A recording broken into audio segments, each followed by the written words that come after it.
Railway পরীক্ষায় আসা reasoning এর একটি কোশ্চেন কি বলা হয়েছে দেখো, যদি 15ই ফেব্রুয়ারি 2018 বৃহস্পতিবার হয় তাহলে 18 এপ্রিল 2019 কি বার হবে?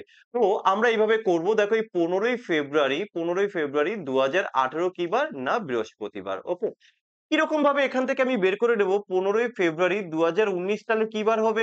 এবার দেখো এই 18 এবং 19 দুটোই কিন্তু লিপ ইয়ার নয়। তাহলে এখানে কত হবে অড ডে? অড ডে এই ১ বছরের জন্য +1 করব। তাহলে কি বার হলো? এটা হয়ে যাবে আমাদের শুক্রবার। তাহলে এখানে কি উত্তর শুক্রবার হবে? একদমই নয়। কারণ আমরা 15ই ফেব্রুয়ারি বের করেছি। কিন্তু এখানে 18ই এপ্রিল চেয়েছে। এবার আমরা বাকি দিনগুলো ক্যালকুলেশন করব। ফেব্রুয়ারি মাস যেহেতু ২৮ দিনে হয় তাহলে এখানে ১৫ তারিখ হয়েছে। বাকি থাকলো আমার আরো ১৩ দিন।